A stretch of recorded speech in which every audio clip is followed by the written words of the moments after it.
Oke. Assalamualaikum. Assalamualaikum warahmatullahi wabarakatuh.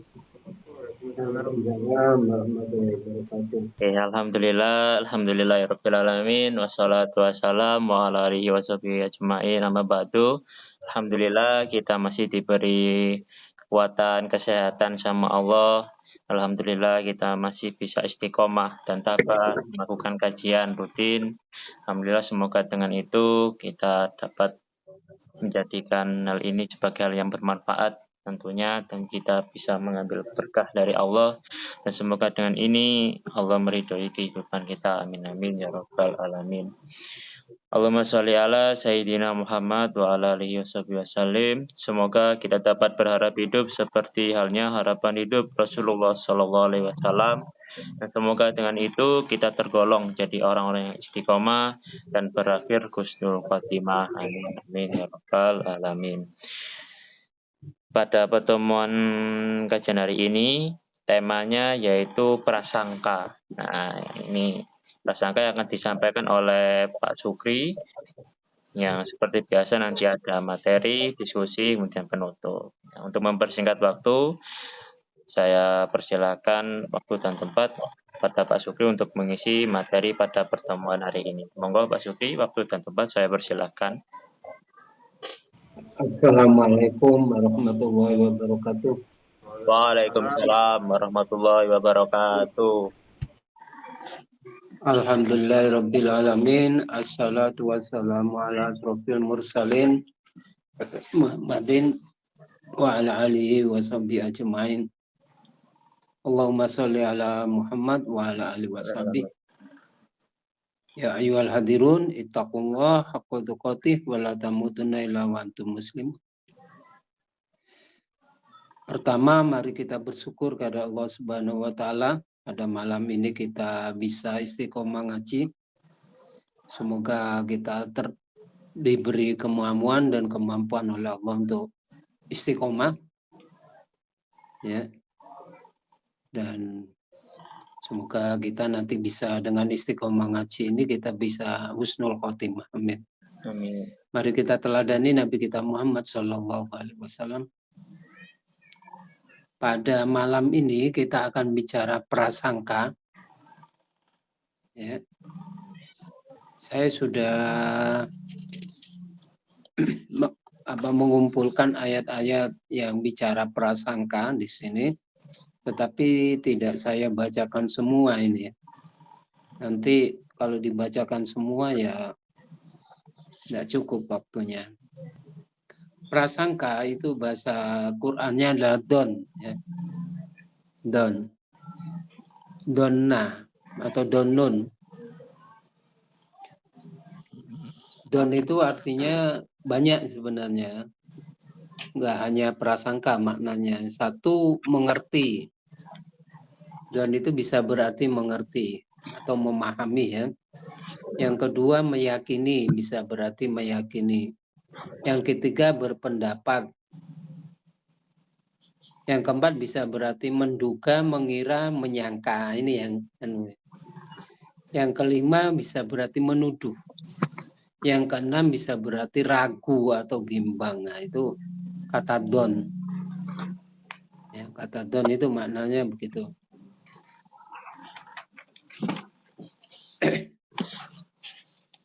Kalau kita lihat beberapa ayatnya, hanya saya bacakan sebagiannya.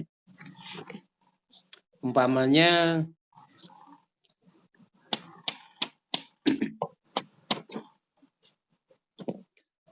pada ayat surat 24 ayat 12, surat 24 ayat 12 itu surat apa ya, gak ngerti lah.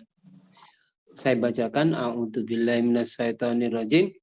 Laula id sami tumuhu donnal mu'minina wal mu'minatu bi anfusihim khaira wa qalu hadza ifkum mubin.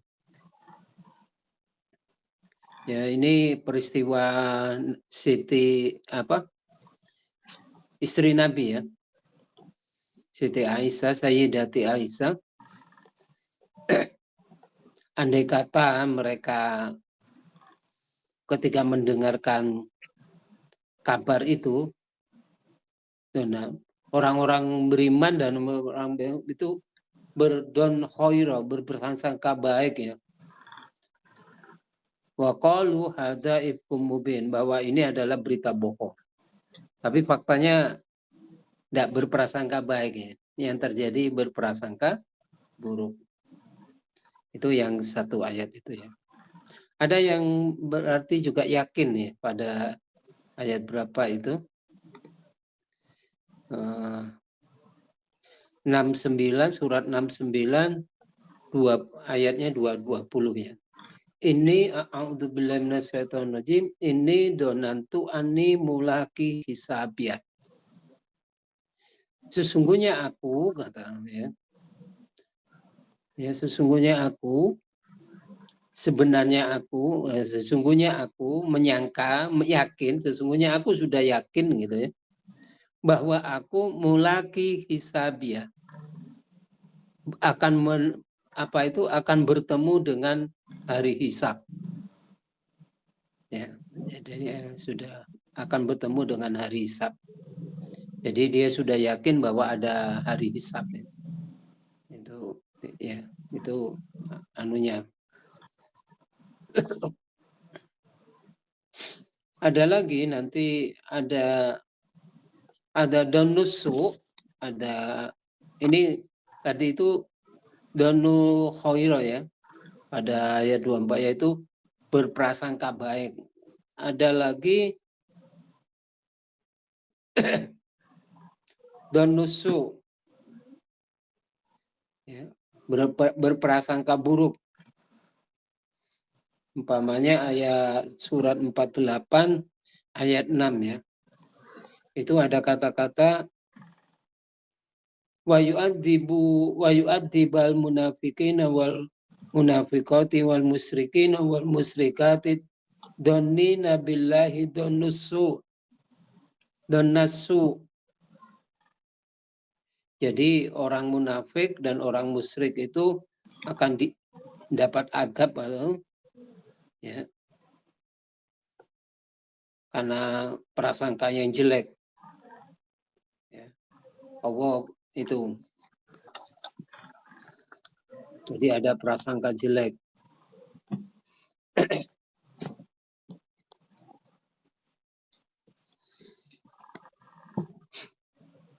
Jadi ada dua ya, prasangka baik dan prasangka jelek. Kenapa terjadi dua prasangka ini? Itu karena kalau pada surat 4, surat Nisa itu 157, itu begini. Kasus penyalipan Nabi Isa itu, orang-orang itu berkata semacam ini. Waqalihim, dan mereka berkata, inna qatalna masiha Isa ibn Maryam. Sesungguhnya kami telah ya membunuh Masih Isa, Nabi Isa ibni Maryam, Rasul Allah. Kemudian dijawab oleh Allah, wa ma qataluhu, sebenarnya mereka itu tidak membunuhnya, wa ma sholabuhu, dan juga tidak menyalibnya, walakin subbihalahum, tetapi yang diserupakan dengan dari mereka ya. Wa innal ladzina ikhtalafu fihi lafi syakkim minhu, dan mereka masih ragu ya, ikhtilaf, berbeda pendapat tentang itu ya, lafi syakkim minhu, tentang kasus penyalipan. Ma lahum bihi min ilmin illa ittiba'ad dhanna. Ya, bagi mereka prasangka itu min ilmin, tidak ada ilmu, jadi tidak berdasarkan ilmu. Illa tiba'ad dhanna, hanya berprasangka saja. Wa ma qataluhu yakinan, dan mereka tidak membunuhnya secara yakin. Jadi peristiwa penyalipan itu masih diragukan ya. Mereka saja meragukan karena tidak berdasarkan ilmu, hanya berdasarkan don, prasangka saja.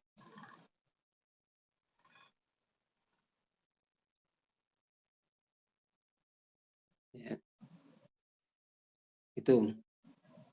Ini ayat-ayat. Ada lagi bahwa prasangka itu tidak ada gunanya ya. Ada ayat 10 surat 10 ayat 36. Wa ma yattabi'u aktsarahum, dan jika kebanyakan dari mereka yattabi'u mengikuti kebanyakan dari mereka illad dhanna, kecuali hanya prasangka. Inna dhanna la yughni minal haq syai'a. Sesungguhnya prasangka itu tidak ada gunanya dari kebenaran ya. Tidak mengandung kebenaran. Innallaha alimun bima yaf'alun. Sesungguhnya Allah Maha mengetahui apa yang kamu kerjakan. Nah, ini menjelaskan kenapa terjadi prasangka ya. Biasanya kenapa sih kok terjadi prasangka? Yang pertama, prasangka mesti terjadi secara spontan. Ya. Jadi kalau kita melihat orang itu kemudian langsung muncul prasangka. Ya. Tapi sebenarnya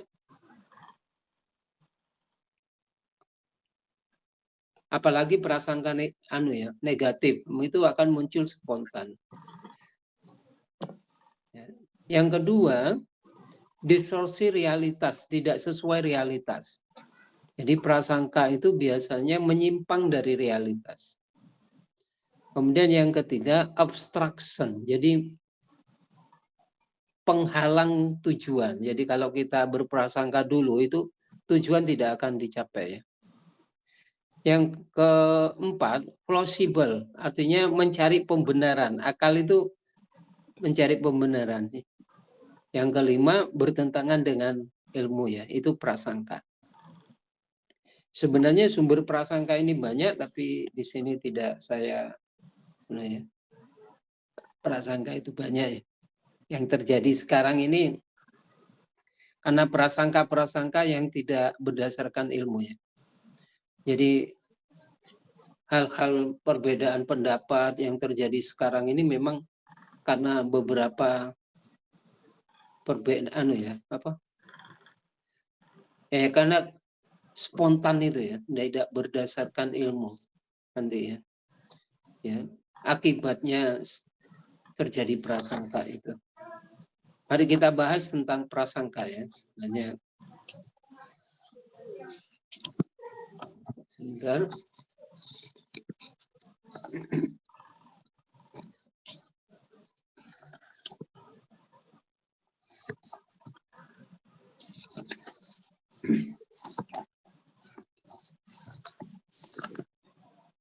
Kita lihat pada surat Al-Hujurat ayat 12. Ya ayyuhalladzina amanu istanibu katsiran minadh dhonni. Inadh dhanna ismun, kalau nggak salah artinya seperti ini ya. Wahai orang-orang yang beriman, jauhilah banyak berprasangka. Sesungguhnya sebagian prasangka itu dosa. Janganlah kamu mencari kesalahan, keburukan orang lain, dan jangan ada di antara kamu saling menggunjing sebagian yang lain. Itu ya. Itu Al-Hujurat 12. Ya. Jadi prasangka itu ada dua ya.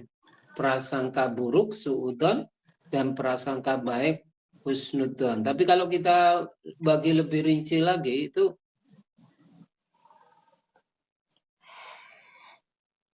ya akan menjadi 4 ya. Prasangka baik atau buruk kepada Allah, prasangka baik atau buruk kepada diri sendiri, prasangka baik atau buruk kepada orang lain, prasangka baik atau buruk kepada kelompok, aliran, negara, dan sebagainya. Tuh. Ada 4 ya. Nah, kita lihat hadis qudsi ya. Allah berfirman, maknanya seperti ini, aku selalu menurut prasangka hambaku kepadaku. Apabila dia berprasangka baik, maka dia akan mendapat kebaikan. Dan bila dia berprasangka buruk kepadaku, maka dia akan mendapat keburukan. Ini hadis Tabrani Ibnu Hibban.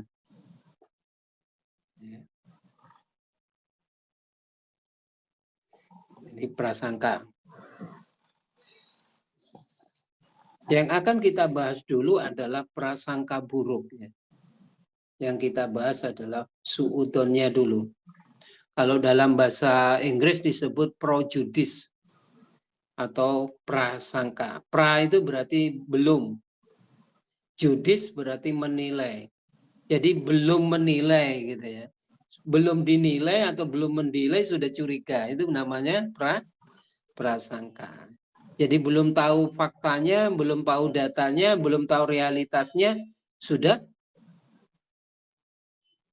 bicara, sudah menuduh ya. Itu namanya prasangka. Jadi pra itu belum, sangka itu ya sudah beri nilai. Jadi belum dinilai sudah memberi label tertentu. Nah, itu ya. Belum tahu faktanya udah. Nah, itu namanya prasangka. Dan prasangkanya kadang yang lebih cepat itu kalau prasangka buruk ya. Itu namanya prasangka.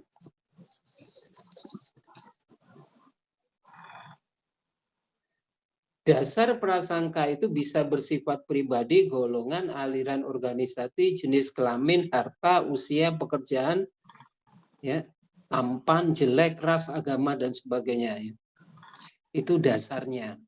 Bisa bersifat pribadi, atau golongan, atau aliran organisasi, atau jenis kelamin, harta, atau usia, ya. Ya. Rupa yang jelek atau tampan, ras atau agama, dan sebagainya. Itu dasar prasangkanya. Ya, prasangka buruk. Prasangka buruk konotasinya masih negatif, bersumber dari pikiran yang negatif. Jadi prasangka buruk itu bersumber dari pikiran dan perasaan yang negatif.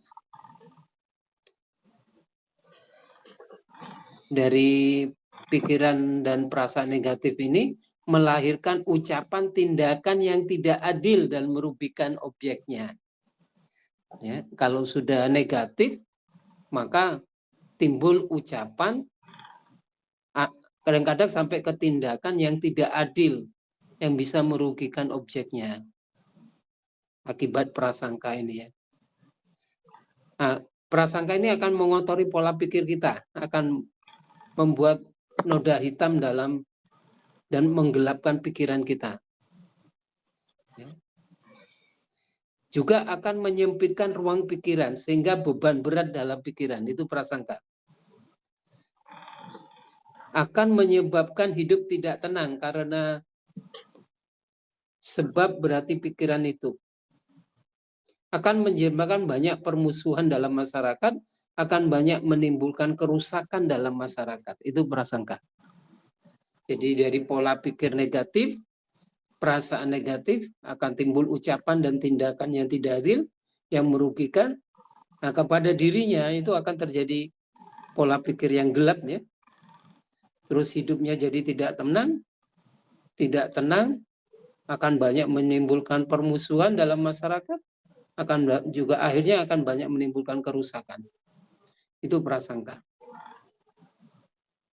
Ya.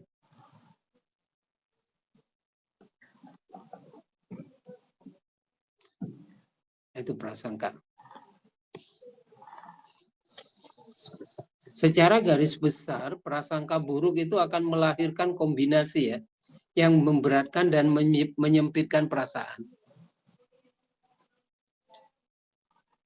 Dan mengotori keyakinan. Dan akhirnya akan mengucapkan tindakan atau ucapan dan tindakan ya, yang merusak tata kehidupan masyarakat. Akhirnya nanti kalau itu semua sudah terjadi, maka akan menimbulkan kerusakan. Ya.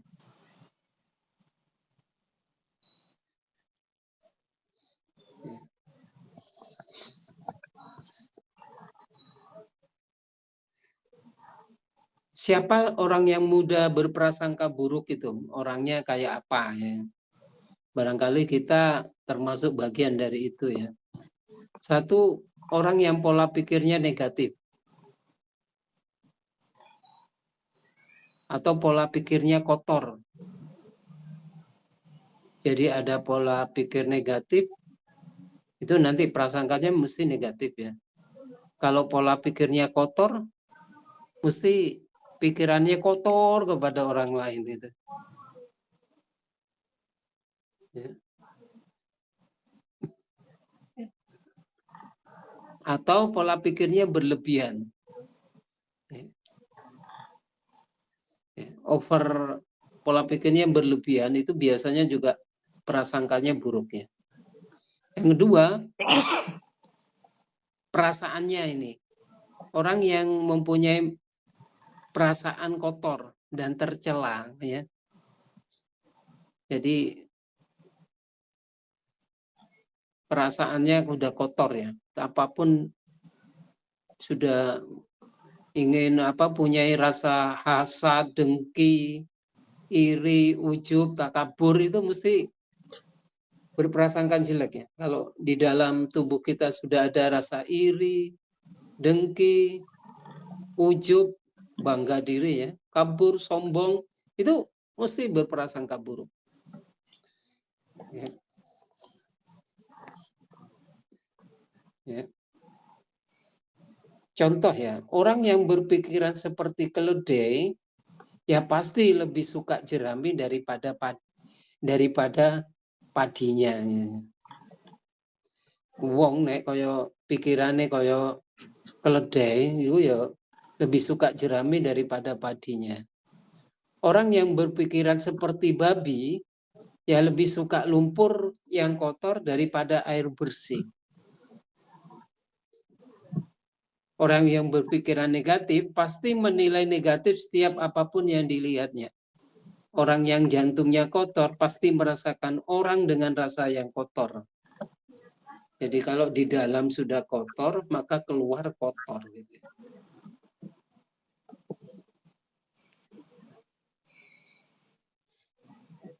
Ya, itu.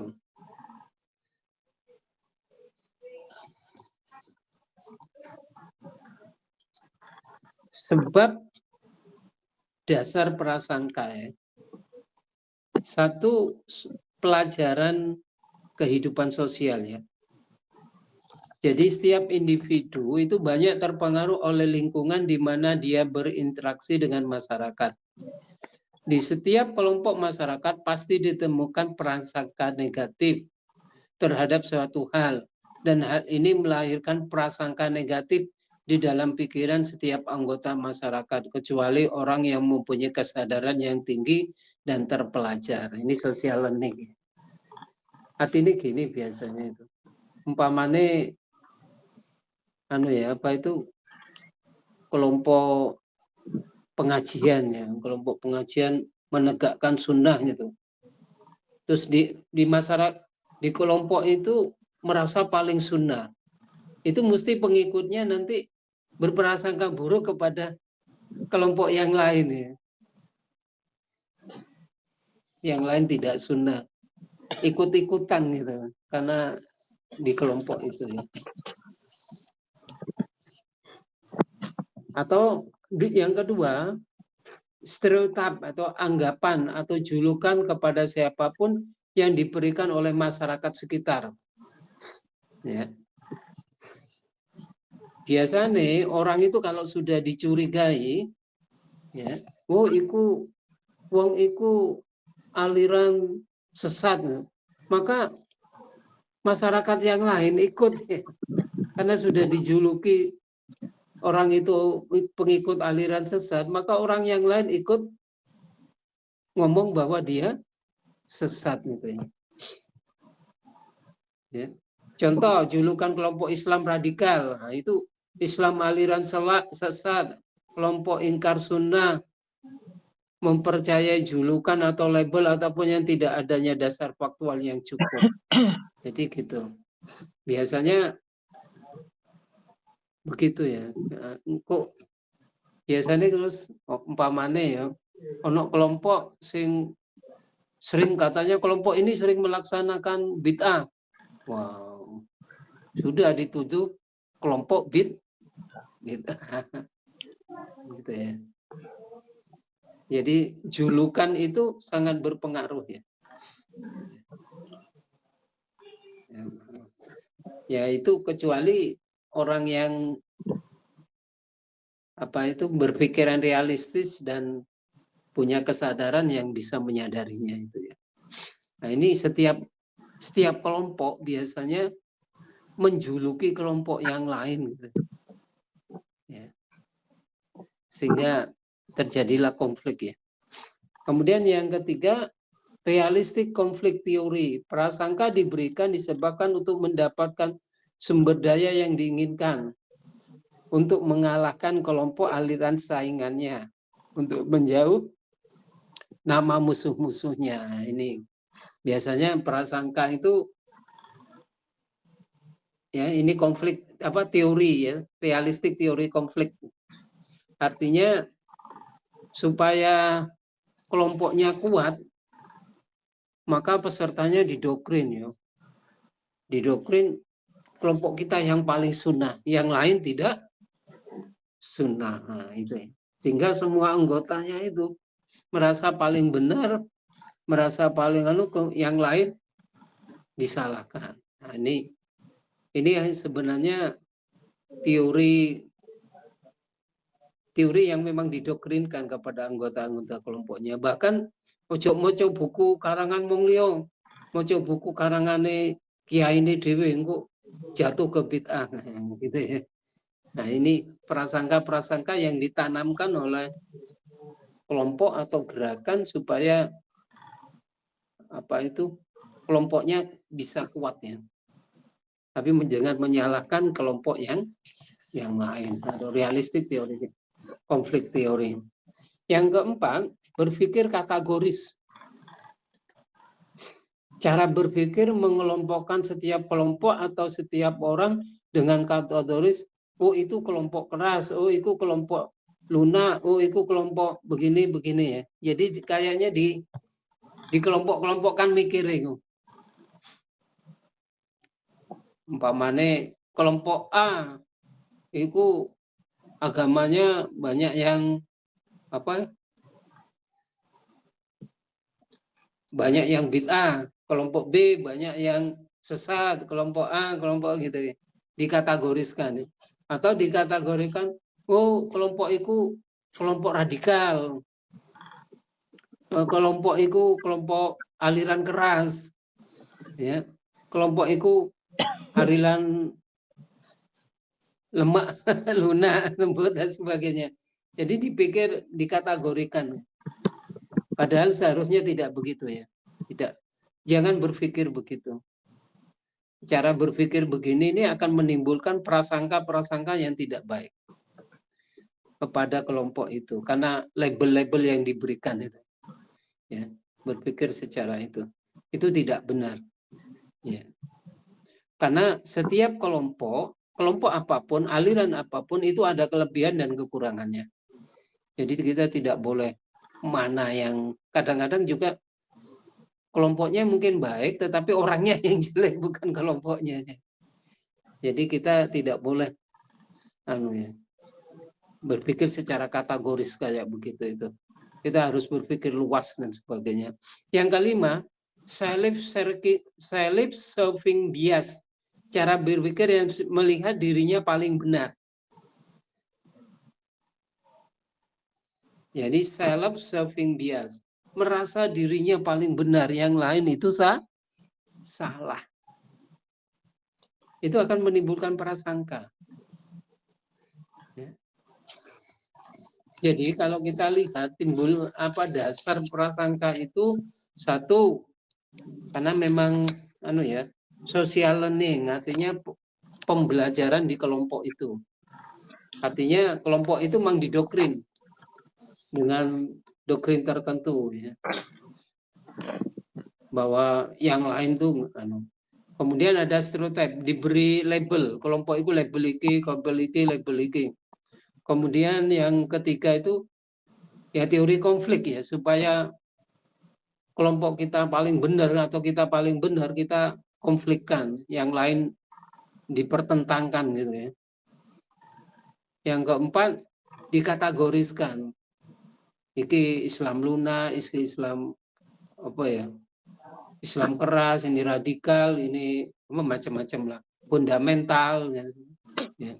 Yang kelima, self-serving bias, artinya melihat dirinya paling benar. Nah, ini kena cari ini apa itu? Cari ini iblis itu apa itu ya? Holaktani minar wa holaktahu mintin. Aku diciptakan dari api, sedangkan Adam itu diciptakan dari tanah, sehingga merasa dirinya lebih baik daripada yang lain. Itu sehingga timbul prasangka-prasangka seperti itu ya. Ya. Makanya biasa, kenapa sih kadang-kadang kita itu opposition, kelompok aliran-aliran kita itu kadang-kadang diberi nama ya. Cenderungnya, padahal kadang-kadang nama itu perlu dibicara. Bener enggak? Umpamanya kelompok paling salaf gitu ya. Kelompok paling sunnah gitu ya. Kelompok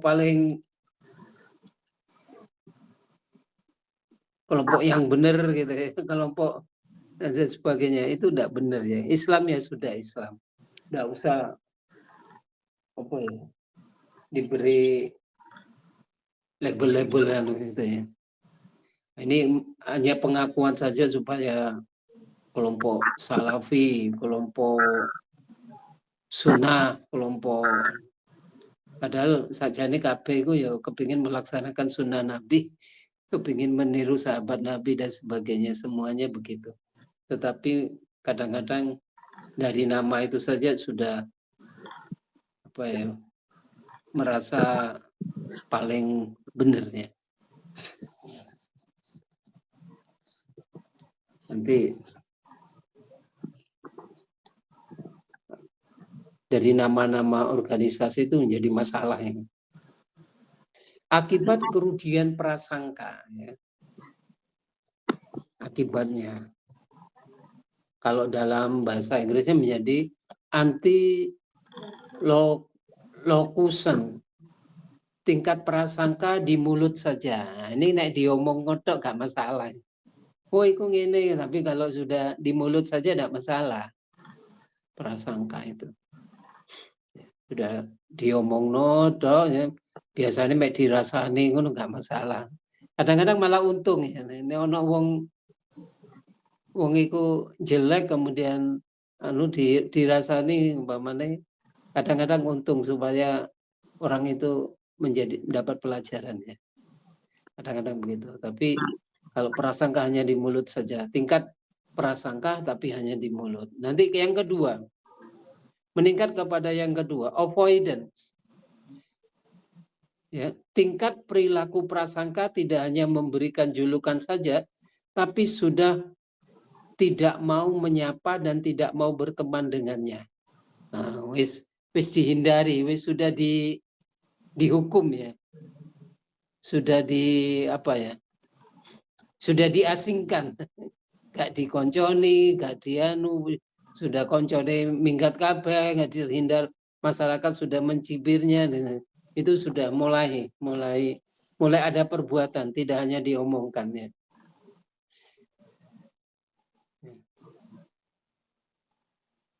Kemudian melanjut kepada tingkat yang ketiga, ya, discrimination, prasangka yang sudah berani mengambil hak-hak orang yang dicurigainya. Hak wis dicupu. Ya. Wis gak umpamanya ngene ya. Apa itu ada orang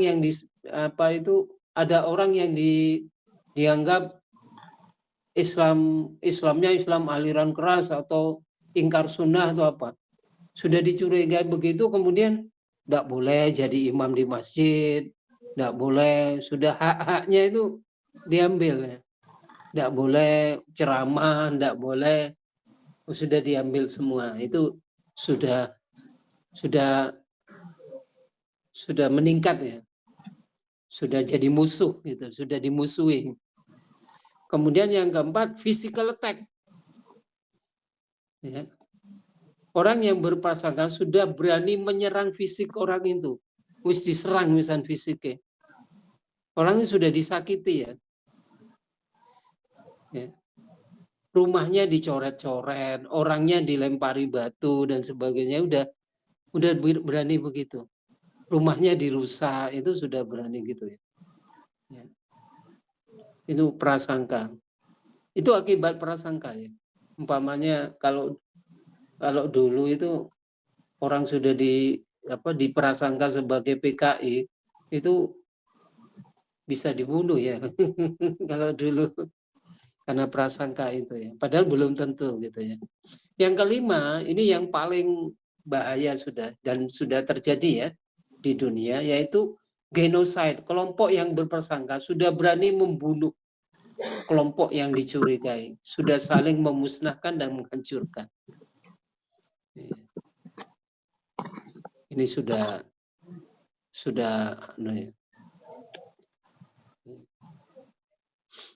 jadi rute prasangka itu dari mulut, tidak mau berteman, menarik kemudian mengambil hak-haknya, menyerang fisiknya, saling memusnahkan. Itu prasangka. Efeknya prasangka ini berat kalau diteruskan ya. Makalah. Lebih mudah bagi seorang membakar rumahnya sendiri daripada menghilangkan prasangka buruk dalam dirinya.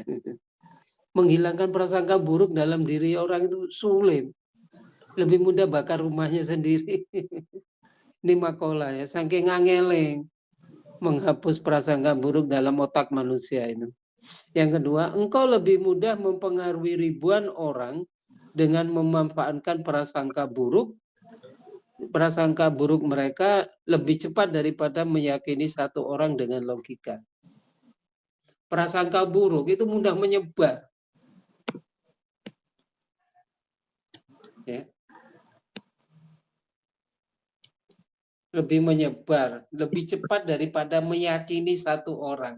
Kalau sudah orang di label tertentu, wah yes, cepat. Termasuk aku kena ini. Udah. Wis kena ya, wis gak iso melaku wis karena prasangka ini.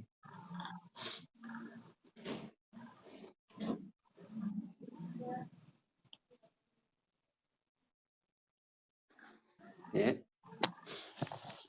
Jadi prasangka itu enggak apa ya.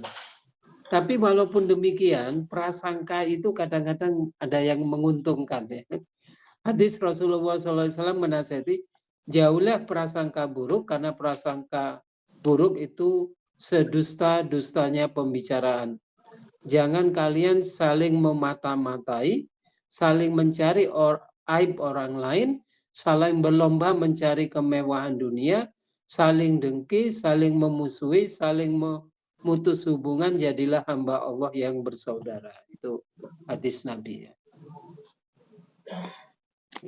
Apa sih keuntungannya prasangka buruk itu? Prasangka buruk mampu meningkatkan kedudukan tingkat sosial seseorang. Dan juga mampu menguatkan ikatan sosial. Itu prasangka buruk. Tapi ini keuntungan untuk kelompok ya. Dan keuntungan untuk pemimpinnya. Umpamanya di kelompok yang menyatakan dirinya sebagai kelompok paling salaf ya. Dia mendoktrin mendoktrin anggota-anggotanya bahwa yang lain tidak kurang salaf gitu ya, kurang mengikuti salaf. Posisi dia makin meningkat gitu. Makin terangkat oleh kelompoknya. Ya. Terus ikatan kelompok itu lebih kuat karena kelompoknya merasa paling salaf. Itu keuntungannya. Kerugiannya akan melahirkan emosi negatif karena saling mencurigai satu sama lain, merusak kebersamaan, memicu konflik dan ketidakadilan, lahirnya lingkungan negatif, membatasi dan mengembangkan dirinya. Itu kalau sudah. Nah.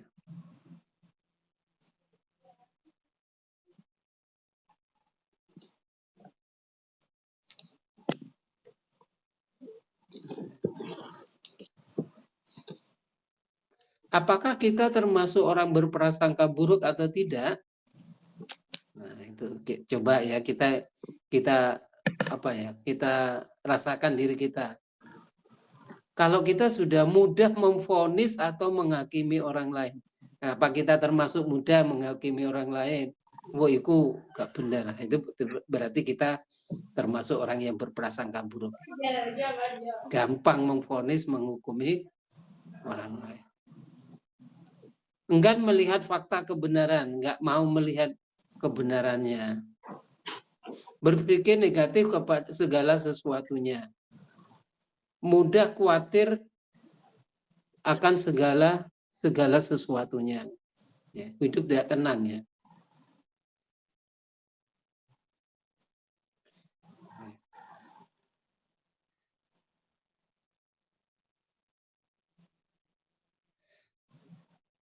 Mengurangi prasangka buruk, tentu saja kalau ingin mengurangi prasangka buruk itu ya cari ilmu ya. Karena prasangka itu timbul karena kekurangan ilmu, tidak objektif.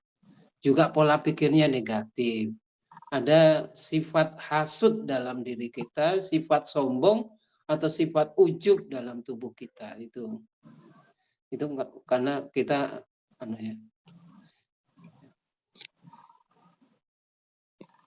itu yang harus dibersihkan dulu dalam itu supaya kita tidak mudah berprasangka buruk. Kemudian meningkatkan kualitas agamanya dan spiritualitasnya. Dan menegakkan hukum dengan adil, meningkatkan tujuan kebersamaan, memutus siklus prasangka buruk itu supaya mengurangi prasangka buruk. Sebenarnya orang yang suka berprasangka buruk tingkat imannya kurang bersih dari sifat-sifat yang rendah. Nah, berprasangka buruk kepada orang lain berarti atau merasa diri kita lebih baik dari orang lain berarti kotor jiwa kita. Surat Yunus 36. Dan kebanyakan mereka hanya mengikuti dugaan belaka. Sesungguhnya dugaan itu tidak sedikit pun berguna melawan kebenaran. Jadi prasangka itu tidak ada gunanya kalau melawan kebenarannya. Oleh karena itu jangan mudah berprasangka, cari dahulu pemicunya apa, ya, jalin hubungan jujur dan terbuka, cari bukti fakta yang sebelum berprasangka. Artinya kita harus berilmu luas ya. Ada kalanya harus kita terima keadaan apa adanya. Jadi orang itu kita berteman, harus kita terima apa adanya. Kita terima kekurangannya, kita terima kelebihannya ya. Ya, kemudian harus kita tahu ada keadaan yang bisa kita kontrol dan ada keadaan yang tidak bisa kita kontrol. Ya, kalau sudah tidak bisa kontrol kita serahkan kepada Allah. Kalau yang bisa kita kontrol ya. Kemudian ini prasangka buruk kepada diri sendiri. Mengapa orang mukmin dan mukminat tidak berbaik sangka terhadap diri mereka sendiri? Ketika kamu mendengar berita bohong itu dan berkata, inilah berita bohong belaka.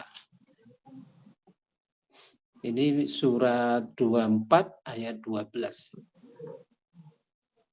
Perasaan apa itu? Berprasangka buruk kepada diri kita.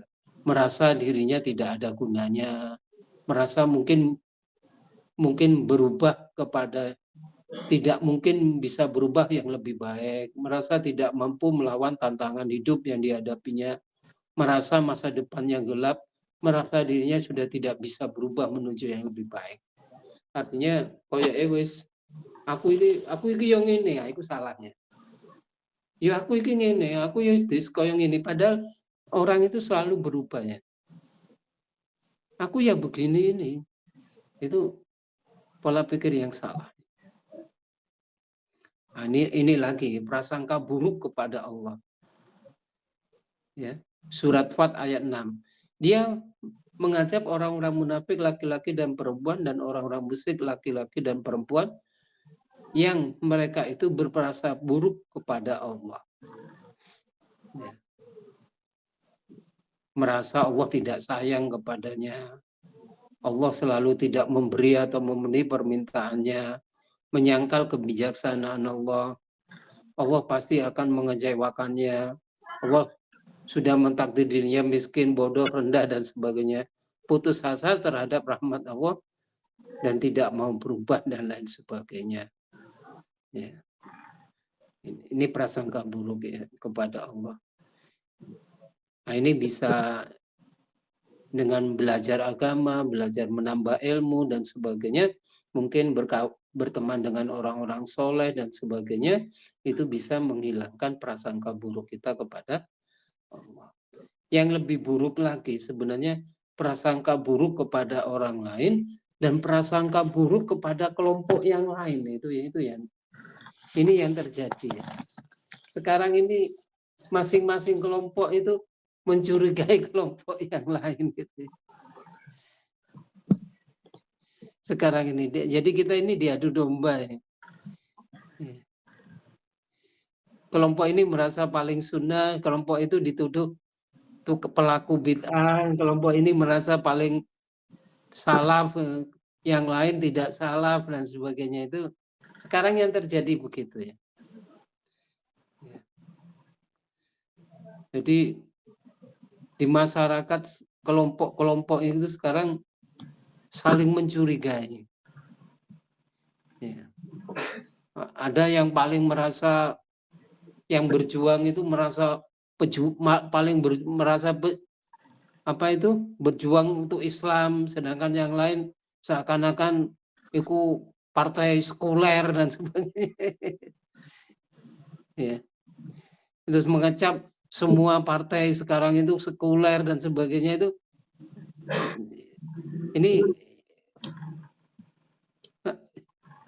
Ini gua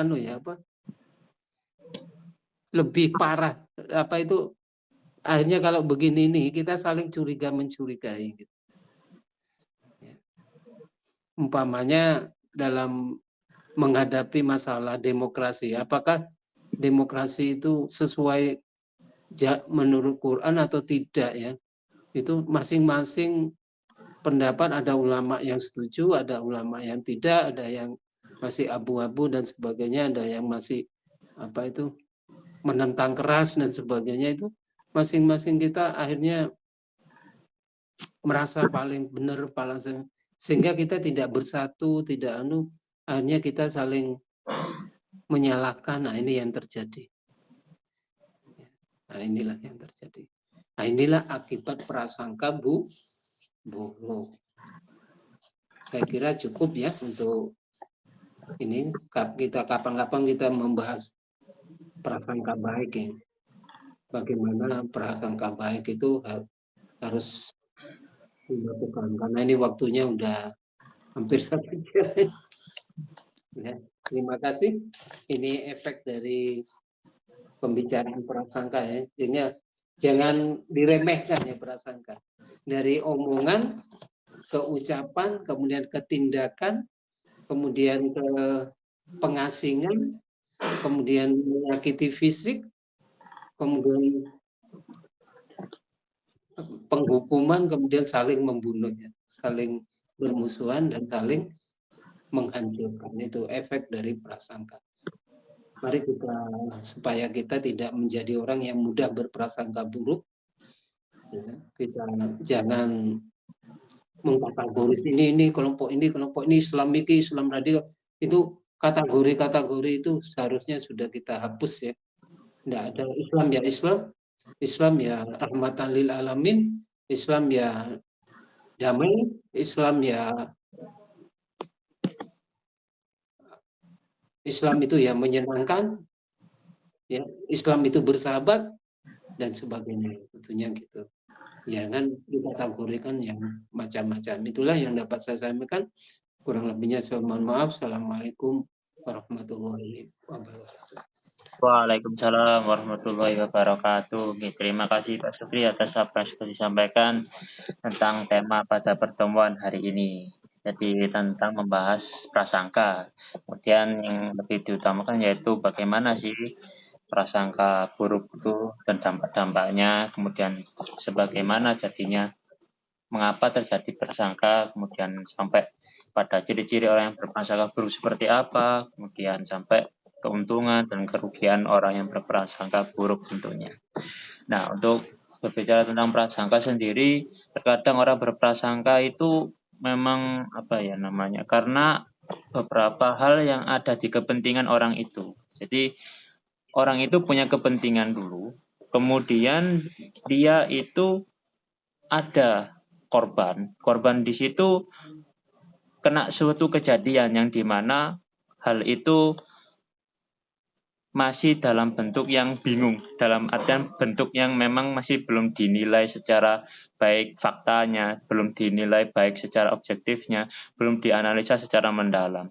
Sehingga karena ada orang yang berkepentingan ini, kemudian ada orang yang datang kepada yang berkepentingan ini, dia yang berkepentingan itu menunjukkan beberapa hal yang dimana membuat sebuah kayak apa ya istilahnya, mendramatisasi sehingga orang yang seharusnya ini dia tidak ingin berprasangka, dia langsung berprasangka buruk itu karena ada pemicunya. Nah, disitulah yang dimana prasangka akan menimbulkan banyak hal, termasuk kerugian-kerugian yang dimana sudah disebutkan oleh Pak Suri tadi, yang dimana ketika kerugian tersebut sampai kalau di titik sampai menyakiti itu kan parah ya. Kalau masih di mulut saja itu masih selamat, masih belum tersebar lah ya. Mungkin masih bisa jadikan pelajaran dan nilai. Alhamdulillah masih di sini rek, nggak untung saja nggak sampai masuk kepada perbuatan. Seumpama kalau sudah masuk dalam perbuatan, ternyata sudah terbukti secara valid dan secara dinilai ternyata dia itu hanya salah, hanya prasangka saja, maka apa efek dan dampaknya?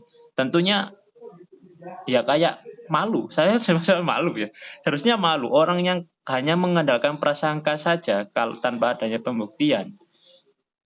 Dan kemudian sudah sampai pada titik yang dimana diperbuatan kemudian sampai mengambil hak-hak dan sampai menyakiti, itu kalau nanti pada suatu saat terakhir itu tahu bahwasanya loh, saya ini ternyata cuman berprasangka buruk saja kepada orang ini. Ternyata orang ini tidak seperti yang dilihat selama ini. Ternyata orang ini tidak sampai seperti yang dinilai selama ini. Berarti yang saya lakukan, nah itu yang menjadikan yang dimana prasangka kalau tidak benar-benar ada penilaian valid itu kalau sudah disebarluaskan langsung, tidak dibicarakan sama orang yang benar-benar bisa dipercaya, maka hal itu akan menyebabkan kerugian bagi orang tersebut dan bagi dirinya sendiri juga rugi sebenarnya, malu juga itu kalau ketahuan bahwasanya penilaiannya itu hanya pada tingkatan prasangka saja, tidak ada keobjektifan, tidak ada kevalidan. Nah, kembali kepada orang yang mempunyai kepentingan. Tentunya beberapa orang yang dimana dulu yang memusuhi Nabi Muhammad Rasulullah SAW, mereka awalnya itu kan karena ada kepentingan yang dimana ketika Rasulullah mengibarkan ajaran tauhid untuk bisa mengikis kepercayaan selain pada Allah, itu mereka karena ada kepentingan kalau saya ini mengikuti Rasulullah, gimana nasib saya, di mana perjuangan saya, gimana hak dan lain sebagainya. Padahal di mana hal itu Rasulullah menjelaskan beberapa hal yang memang kalau mengikuti ini maka jadi hal seperti ini. Kalau mengikuti ajaran Allah dan lain sebagainya akan mendapatkan keuntungan. Nah, karena adanya kepentingan, mereka membuat sebuah prasangka, membuat sebuah pembicaraan yang dimana tidak ada dasar yang kuat. Ya seperti di nas-nas Al-Quran banyak yang membicarakan apakah kalian itu berpikir ya, apakah kalian itu membicarakan ini sesuai dengan keilmuan kan gitu, disindir-sindir itu.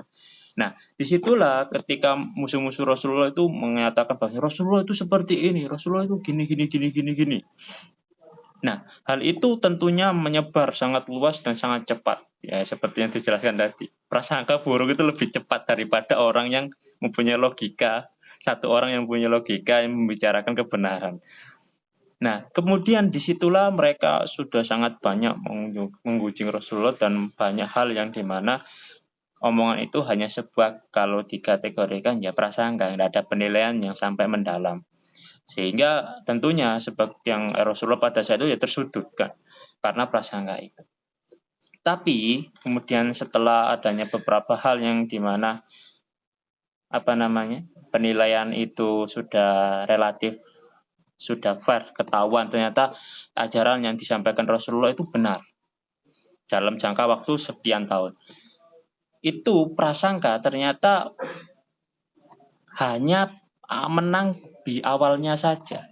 Kayak seseorang sebuah menikmati kayak orang pemanya menikmati ya sebuah perzinahan dan sebagainya. Nikmatnya hanya sebentar. Tapi resikonya itu sangat banyak. Prasangka begitu. Prasangka itu sebuah sikap, sebuah kemenangan hanya sementara yang dimiliki oleh seorang itu yang menyudutkan objeknya jadi prasangka.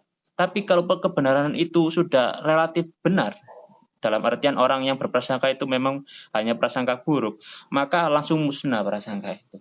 Nah, begitulah yang dimana prasangka itu sangat rapuh ya. Kalau memang orang itu sukanya berprasangka, kalau di surat Al-Hujurat itu orang yang sampai berprasangka kemudian menjelekkan dan mencari-cari keburukan saudaranya itu kan bagaikan orang yang memakan bangkai saudaranya sendiri. Itu kan sampai jijinya sampai seperti itu. Sehingga sampai dinas seperti itu. Jadi dimulai dari prasangka buruk itu, prasangka itu jadi hal-hal yang dimana menjadikan kerugian banyak hal. Di samping itu, prasangka kalau tidak disamai dan dibarengi dengan dramatisasi itu jadi kurang bisa sebenarnya kalau lewat itu tidak bisa langsung lurus, nggak bisa langsung terjep kepada targetnya. Tapi kalau disamai dibarengi dengan dramatisasi, mereka atau hal-hal itu akan jadi semakin mantap di pikiran. Entah kenapa kok bisa sampai seperti itu. Karena namanya orang tanya, karena kebingungan tanya. Ini yang dianggap orangnya ini orang pintar dan sebagainya. Ini keadaannya itu gini. Padahal orang ini tidak tahu, tapi hanya prasangka. Oh iya, dari pertanyaan itu seperti ini, kejadiannya seperti ini. Mengarang cerita lah akhirnya. Dari karangan cerita itu ada dramatisasi yang dimana seakan-akan terjadi. Sehingga para orang yang bingung ini, yang bertanya kepada orang itu, awalnya yang tidak mau berprasangka buruk, jadilah berprasangka buruk. Jadilah berpikiran, loh ya, bener kan? Membenarkan, ya seperti yang dikatakan tadi, otak itu pasti akan membenarkan perbuatan yang dipilihnya. Nah, itu yang dimana akan merugikan hal tersebut. Nah, disitulah kemudian terjadilah prasangka sampai seperti yang dijelaskan tadi. Apakah prasangka itu di mulut saja? Kalau di mulut saja sih masih aman, masih selamat. Kalau sampai di perbuatan, apalagi sampai mengambil hak-hak orang, yang parah sampai menyakiti, itulah yang dimana hal itu pasti tentunya dinilai bahaya. Ya. Nah, disitulah tak kenapa dramatisasi itu sangat membantu prasangka, yaitu yang saya lihat dan saya dewasa ini ketemu itu sangat berbahaya. Sehingga memang perlunya validasi penilaian secara lanjut, pembuktian secara faktual, itu seperti apa, itu sangat membantu kita supaya tidak sampai mensuuzoni seseorang. Nah, ini lanjut Pak tadi, monggo langsung ditanggapi saja tentang prasangka.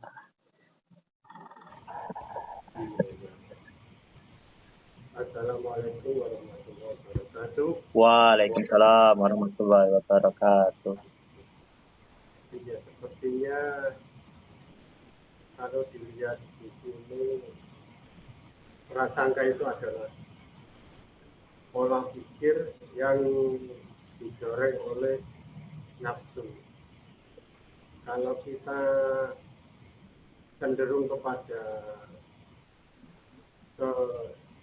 kejelekan itu berarti prasangkanya itu sebuah penyakit, di mana umumnya prasangka itu kan menjurus kepada kejelekan. Umumnya daripada prasangka itu pasti menjurus kepada notabene itu kepada kejelekan orang lain. Jadi kalau dilihat dari prasangka itu sendiri, saya lihat dari sudut hati itu adalah mana yang kita pilih, ya, mana yang kita pilih.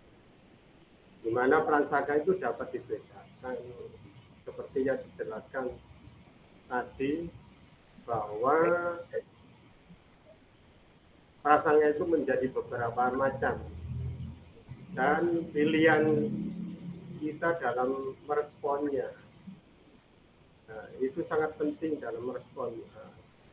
Tentu bisa saya sampaikan sebagaimana berikut ini, di mana prasangka itu dari sudut pandang yang saya dapatkan itu adalah satu, prasangka rasial, di mana prasangka itu tadi diasaskan sebuah penilaian, di mana penilaian itu hasilnya kan dari pola pikir yang didukung oleh nafsu kejelekan atau nafsu kebaikan.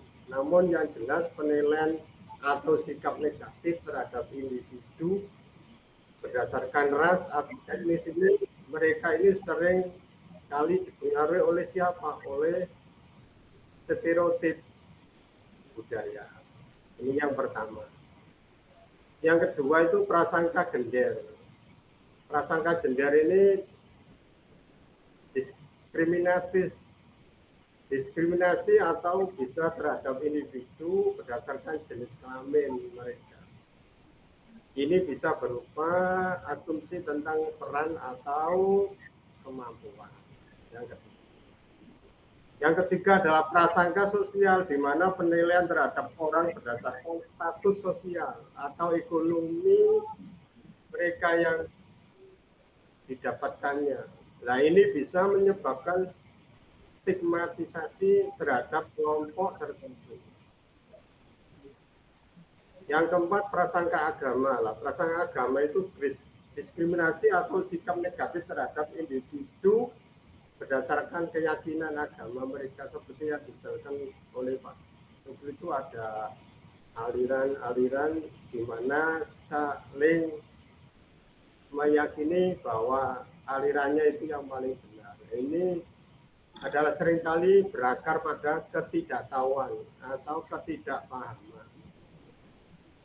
Ini 5, prasangka terhadap penyandang disabilitas. Ini biasanya itu anggapan negatif atau diskriminasi terhadap individu dengan disabilitas yang berhubungan dengan fisik atau mental. Yang keenam adalah prasangka berdasarkan orientasi seksual biasa atau diskriminasi terhadap individu berdasarkan orientasi seksual mereka. Nah, dalam hal ini kita bisa memilih untuk pertama mengaku dan menghadapi prasangka. Sadari bahwa kita semua ini memiliki prasangka dan penting untuk menghadapinya dengan terbuka. Di setiap manusia itu memiliki prasangka. Hanya mereka itu bisa mengelola prasangka itu apa tidak, agar supaya dalam menghadapi hal-hal itu bisa terbuka, tidak mengisolasi diri. Yang kedua adalah membangun kesadaran, di mana kita itu harus terus belajar dan mendidik diri sendiri tentang berbagai kelompok dan pengalaman mereka. Yang ketiga adalah berlatih empati, di mana kita harus berusaha untuk melihat dunia dari sudut pandang orang lain dan memahami perasaan mereka. Jadi tidak terbelenggu kepada egoisme kepintarannya sendiri. Yang terakhir adalah menjadi agen perubahan. Kalau bisa kita itu mengajak orang lain untuk berbicara tentang prasangka dan berusaha untuk menciptakan lingkungan yang lebih inklusif. Jadi memilih sikap yang positif dan inklusif itu kita itu bisa mengurangi prasangka dan membangun masyarakat yang lebih beradab. Jadi prasangka itu setiap orang itu memang ada, cuma prasangka ini bisa menimbulkan motivasi untuk membangun apa tidak. Nah, di situ. Jadi kalau kita lihat dari prasangka dalam kehidupan manusia dan perspektif Islam, sebagaimana manusia itu tidak terlepas dari interaksi sosial. Namun interaksi ini seringkali dipengaruhi oleh prasangka. Lah, prasangka adalah penilaian tadi atau sikap negatif terhadap individu. Nah, ini biasanya prasangka itu tadi kan saya sebutkan cenderungnya itu kepada yang negatif. Kalau yang kebaikan itu biasanya lepas bahasan. Yang terus itu negatifnya yang dinilai daripada prasangka. Di mana biasanya ini di samping terhadap individu juga terhadap kelompok tertentu tanpa dasar yang kuat. Cara PDW. Nah, langsung ditelan mentah-mentah ada info ini langsung belum tabayun sudah menilai orang langsung di-share kemanapun berada. Karena apa? Mulut ini lebih panjang daripada karena lebih cepat, lebih panjang daripada bisa menyeluruh sampai dunia sekarang ini.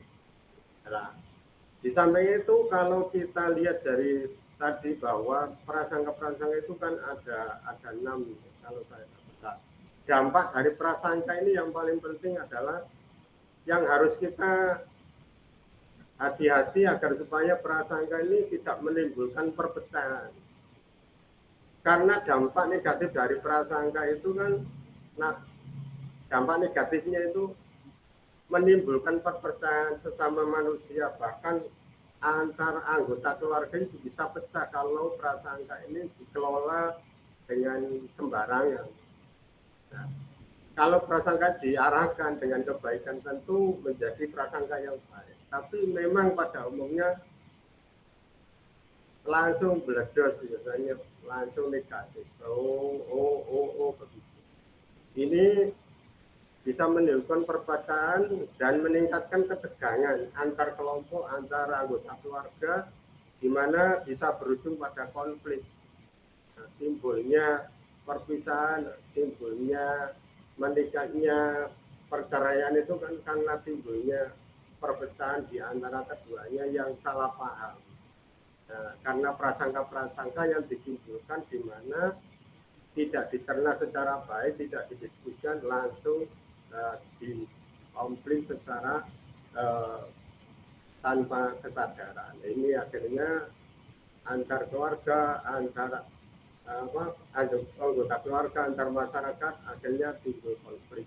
Nah, umat Islam ini kenapa ya kok bisa cepat ya duduk gitu, seperti hal-hal sepele dengan begini akhirnya carut marut terus gampang termakan isu. Ini umat Islam. Ini kapan kalau tidak disadarkan antar kelompok, antar pribadi ini ya sulit untuk maju umat Islam Indonesia ini. Apalagi umat Islam di dunia. Kalah dengan non-Muslim. Non-Muslim itu persatuannya itu sampai mendunia, bahkan mempunyai KTP dunia, punya KTP ganda.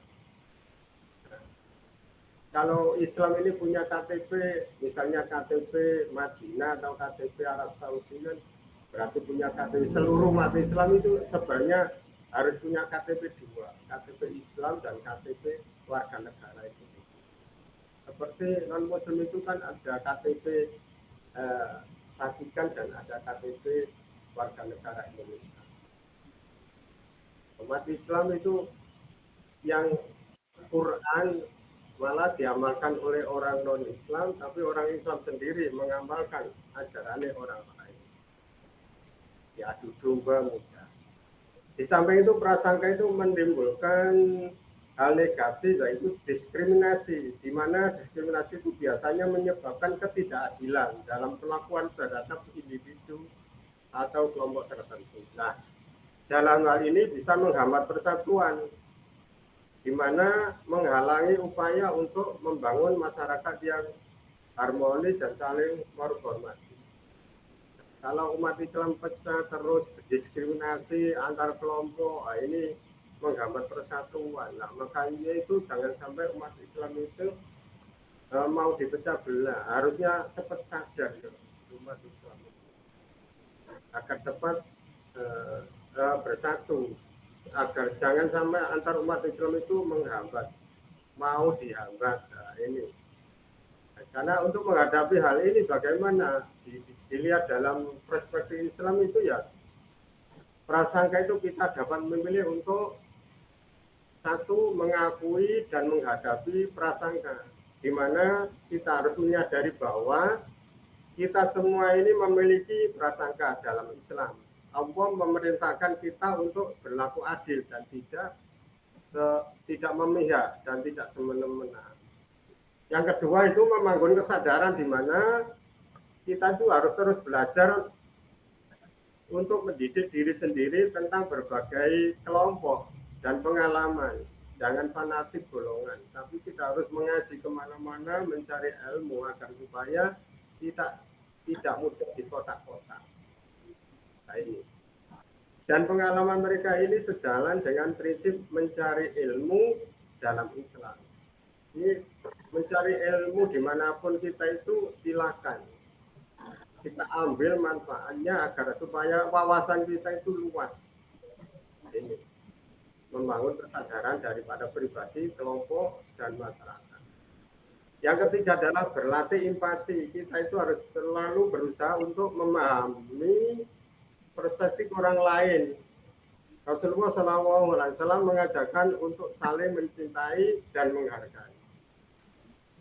4, menjadi agen perubahan. Nah, kalau kita ini menjadi agen perubahan kan bisa mengajak orang lain untuk berbicara tentang prasangka, di mana prasangka ini bisa menciptakan lingkungan yang inklusif.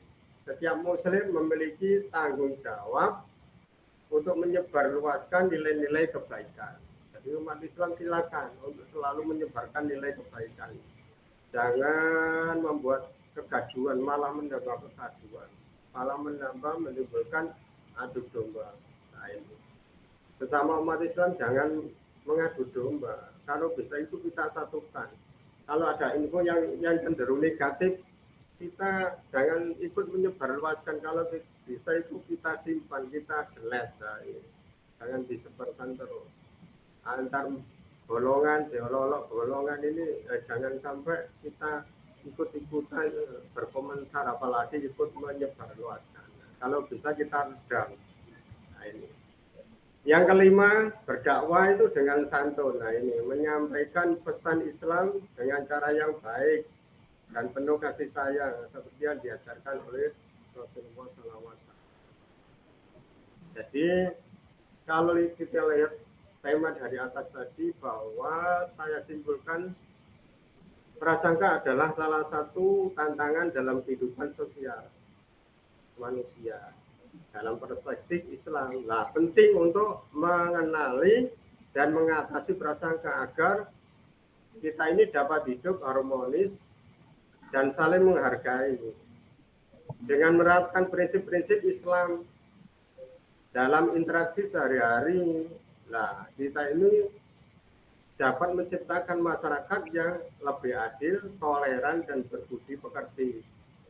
Karena itu, dengan diskusi di malam hari ini, tema prasangka, marilah kita berusaha untuk mengurangi prasangka, terutama dalam kejelekan orang lain, dalam diri kita terutama, dan mengajak orang lain untuk melakukan hal yang sama demi kebaikan bersama. Terima kasih, kurang lebihnya semoga apa yang saya sampaikan paling tidak bisa menjadi modal daripada pola pikir kita, sehingga bisa membuat keputusan yang lebih baik dalam bergerak, dalam berkomunikasi, di dalam interaksi bermasyarakat, bernegara. Khususnya mari kita satukan ukhuwah Islamiyah. Ini kita kuatkan.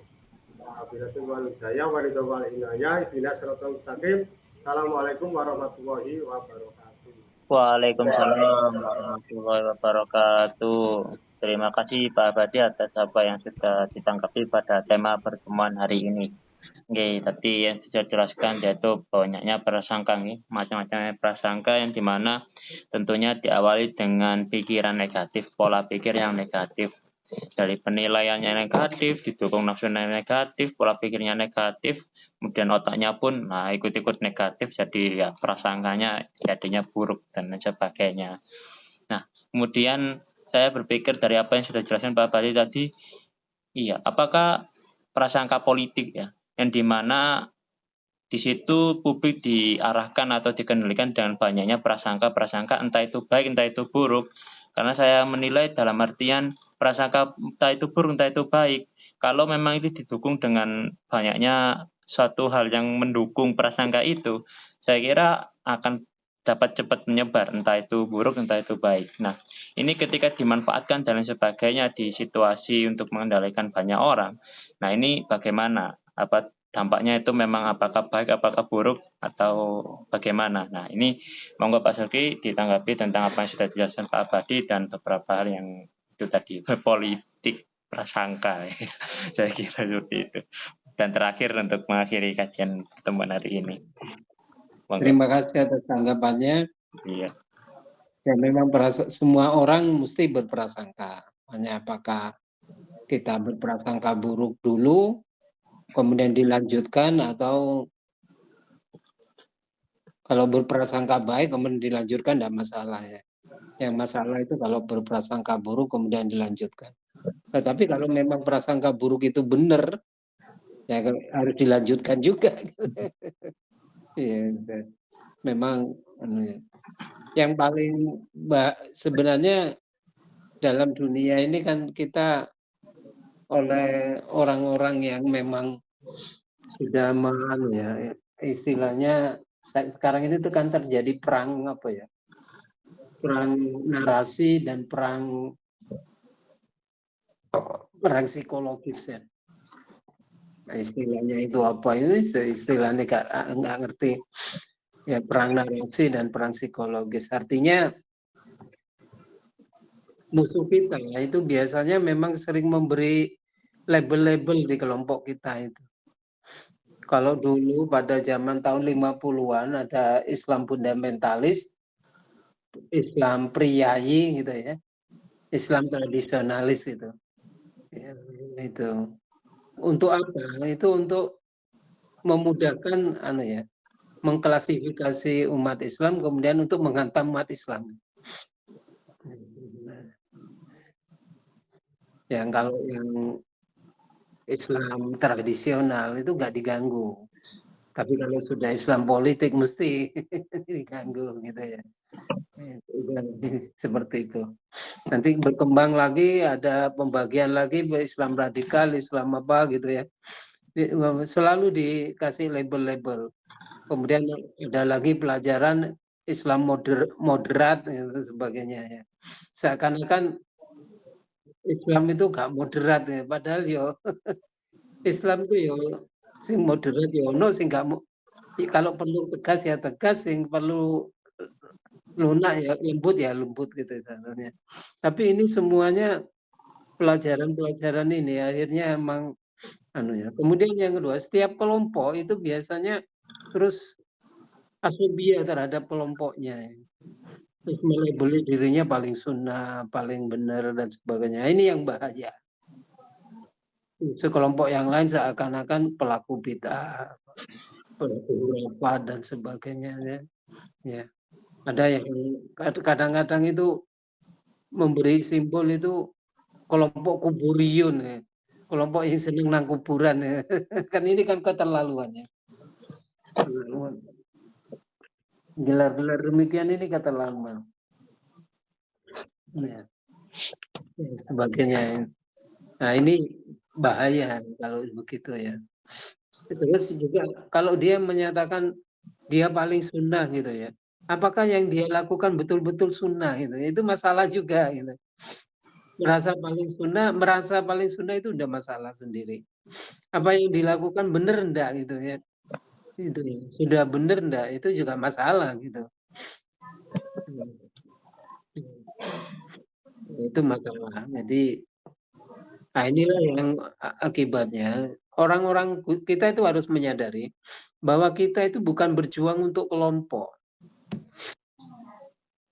Kita itu bukan berjuang untuk aliran kita.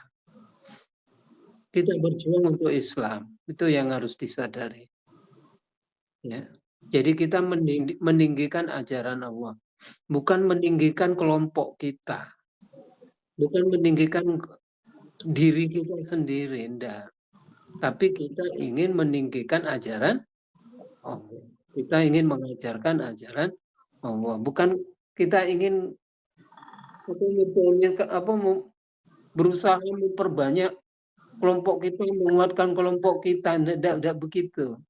Kita ingin memperbanyak umat Islam yang benar, umat Islam yang soleh. Walaupun mungkin bisa berbeda ya, tetapi kalau mereka punya dalil kan sudah benar gitu ya. Ya tidak apa-apa kan kita harus terima. Kita harus berani menerima perbedaan pendapat dari itu. Nah, ini yang harus kita sadari. Ya. Kemudian kita juga jangan jangan ikut-ikutan gitu loh. Ya, masuk memberi gelar Islam liberal, Islam fundamentalis. Oh Islam kalau macam-macam, Islam Nusantara. Apa ya Islam Nusantara dan sebagainya. Ya. Nah itu yang perlu jelas. Kita ingin memperjuangkan ajaran Allah, kita tidak memperjuangkan kelompok. Nah itu yang harus ditanamkan ya. Kita jangan menuduh orang lain tidak berjuang dalam agama Islam ya. Bisa jadi kadang-kadang gini juga masalahnya. Kayak ini konsepnya gini ya. Kalau bukan dari Islam kenapa harus kita pakai gitu ya. Nah, itu pendapat aneh menurut saya. Ya. Seperti begini, Rasulullah itu pada perang Kondak ya, pada perang Kondak itu teori perang Kondak itu bukan teori Islam ya. Itu teori Parsi yang diusulkan oleh sahabat Nabi. Kalau begini nih, kalau di negara kami yang bukan Islam ya, itu pakai teori Kondak, maka Nabi menyetujui kemudian membuat parit itu ya. Padahal sebelumnya Nabi tidak pernah itu. Tapi Nabi meniru gitu ya. Usulan dari sahabat itu meniru. Ya. Apakah begitu ini boleh? Ya boleh saja gitu ya. Ada orang yang mengatakan demokrasi itu bukan ajaran Islam loh. Iya. Apa memang betul? Andai kata kita pakai demokrasi boleh enggak? Wong Nabi saja pakai teori kondak gitu ya. Gitu ya. Kemudian yang perlu lagi Mbak Mane ya. Kubah masjid itu asalnya bukan dari Islam. Kubah masjid itu kan dari Kristen. Kemudian setelah umat Islam menguasai Konstantinopel ada Kubah, maka mulai masjid pakai Kubah. Dulunya tidak pakai Kubah. Kemudian pakai menara. Menara itu bukan bangunan Islam ya. Tetapi setelah umat Islam ada di Parsi itu melihat menara itu tempat penyembahan Nabi, kemudian digunakan oleh umat Islam sebagai untuk adat. Sehingga masjidnya sekarang ada Kubah, ada menara. Dipakai gitu loh. Banyak sebenarnya kemudian uang dinar, uang itu bukan aslinya dari ajaran Islam, uang itu. Itu kan sistem Roma ya. Nabi juga pakai akhirnya sistem dinar, dirham itu ya. Hasilnya itu. Nabi juga ikut pakai itu. Jadi bukan terus kalau itu teori itu enggak ada di Islam itu teori kafir loh. repot kalau umpamanya ilmu kedokteran itu dari barat ya. Kemudian nggak kita pakai, kita bisa sakit semua itu. Iya, ilmu bedah umpamanya yang memang hasil dari barat umpamanya. Terus umat Islam tidak mau, ya kita tidak bisa ilmu bedah nanti. Tidak begitu ya, tidak begitu. Ya. Apapun yang baik itu kita ambil karena yang baik itu ilmu semua itu dari Allah. Semua dari Allah. Kalau memang baik kita pakai, asal tidak bertentangan dengan ajaran Allah dan bermanfaat bagi umat Islam. Nah, ini mungkin yang dapat saya sampaikan. Semoga jangan saling mencurigai gitu. Itu Islam ini, itu kondi, tak turun ya. Iya. Pakaian kita ini ya, pakaian kita ini bukan Islam ini ya. Ini mungkin dari mana ini pakaian kita ini? Ya. Kalau yang Islam itu yang mana gitu, bingung saya juga. Ya, celana itu dari mana? Dari Barat ya. Kemudian kita tiru. Kalau pakaian apa itu koko itu dari Cina itu ya. Terus kita pakai sekarang malah jadi pakaian untuk sembahyang, pakaian koko. Padahal dari Cina itu ya. Ya. Ini nggak masalah sebenarnya, masalah hal begitu. Nah, inilah yang dapat saya sampaikan, semoga bermanfaat bagi kita. Mari kita berdoa semoga kita tetap istiqomah ya dalam memahami ajaran Allah yang lebih luas, lebih lapang, dengan tidak penuh dengan prasangka-prasangka buruk dulu. Kita pelajari, kita pertimbangkan dengan berdasarkan ilmu Allah, sehingga kalau baik kita pakai, kalau tidak ya kita juga tidak mengenyeknya, tetapi kita singkirkan ya. Mari kita tutup dengan bacaan hamdalah ya. Alhamdulillahirabbil alamin. Subhanakallahumma bihamdika asyhadu an la ilaha illa anta astaghfiruka wa atubu ilaik. Assalamualaikum warahmatullahi wabarakatuh. Waalaikumsalam warahmatullahi wabarakatuh. Terima kasih Pak Susi atas apa yang saya sampaikan pada tanggapan terakhir. Dan seperti biasa kita tutup dengan Al-Fatihah. Semoga apa yang kita kaji di pembawa manfaat bagi banyak orang, terutama pada diri kita sendiri, dan membawa keberkahan dari Allah Subhanahu wa taala. Al-Fatihah. A'udzubillahi minasyaitonirrajim. Bismillahirrahmanirrahim. Alhamdulillahirabbil alamin arrahmanirrahim maliki yaumiddin. Iyyaka na'budu wa iyyaka nasta'in. Ihdinas siratal mustaqim. Siratal ladzina an'amta 'alaihim ghairil maghdubi 'alaihim waladdallin. Amin. Amin ya rabbal alamin. Terima kasih sudah sampai hadir dengan kajian ini, dan kita bisa melaksanakan kajian rutin setiap minggunya. Dan semoga Allah memberkahi dan meridai kita. Tentunya saya akhiri kajian hari ini. Yang salah dari saya sendiri, yang benar dari Allah. Assalamualaikum warahmatullahi wabarakatuh. Waalaikumsalam.